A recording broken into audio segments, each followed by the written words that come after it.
হঠাৎ করে আমি অসুস্থ হয়ে পড়ি। আর অসুস্থ হয়ে পড়ে আমি আর কিচ্ছু করতে পারতেছি না। আর আপনাদের ভাইয়া ছুটিতে আসছে। আর আমি অসুস্থ হয়ে পড়ে গেছি। কোনো কাজই করতে পারতেছি না।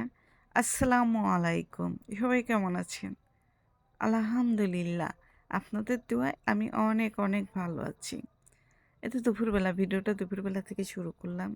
আর এই তো আমাদের ছেলেমেয়েরা দেখেন গোসলের আগ দিয়ে ওদেরকে বাহিরে মানে কেদো মাটি দিয়ে খেলতে দিয়েছি যে ওরা কেদো মাটি দিয়ে খেলুক, খেলা করুক, তারপরে গোসল করে দেব। আর এদিকে আপনাদের ভাইয়া দেখেন সব কিছু রেডি করেছে।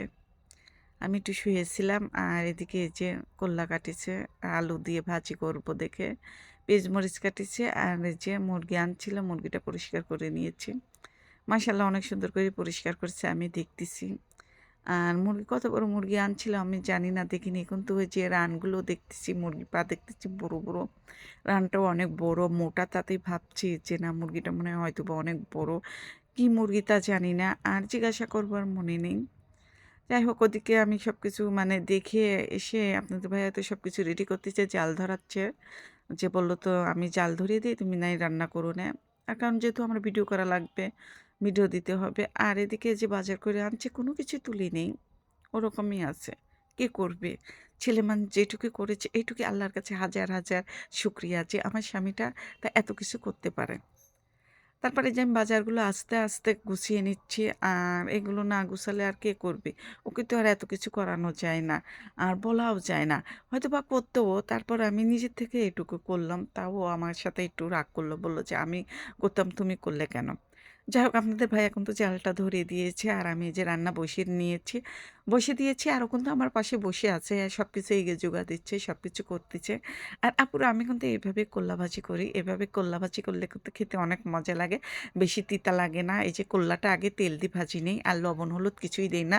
তারপর যখন কোল্লাটা পুরা হয়ে যায় তখন এই যে পেঁয়াজ, মরিচ, লবণ, হলুদ দিয়ে ভালোভাবে ভেজে নিই। আমার কল্লি ভাজিটা কিন্তু হয়ে গেছে, কোল্লা ভাজিটা। তারপরে এই যে মশলা কষিয়ে নিয়ে এই যে মাংসটা দিয়ে দিচ্ছি। আর মাংস পরিষ্কার যে এত সুন্দর করেছে, আমিও কিন্তু এত সুন্দর করে পরিষ্কার করতে পারি না। আপনাদের ভাইয়া এত সুন্দর করে মাংস পরিষ্কার করেছে। মানে চামড়াতে বেশি ময়লা নেই। কি সুন্দর চকচক করছে, তাই না? যাই হোক, আমার মাংসটা কিন্তু রান্না করা হয়ে গেছে। তারপর সে চলে যাবে আবার শীতে আ আস্তে শীত চলে যাবে, তখন তো আর কোনো পিঠা খাওয়ানো যাবে না। তো ভাবলাম হাজার কষ্টের মাঝেও একটু অল্প একটু দুধ মানে বের করেছি। মানে দুধ নিয়েছিলাম, রোজের দুধ, আর একটু রোজ বেশি করে নিয়েছি। নিয়ে এই যে জাল দিচ্ছি অল্প কয়েকটা, যে কয়টা পিঠাই বানাবো, বেশি পিঠা বানাবো না। কারণ আবার শীত আসতে মানে শীত বলছি মানে আস্তে গরম পড়ে যাবে। শীত চলে যাবে আর পিঠা খাওয়ানো যাবে না। এইজন্য হাজার কষ্ট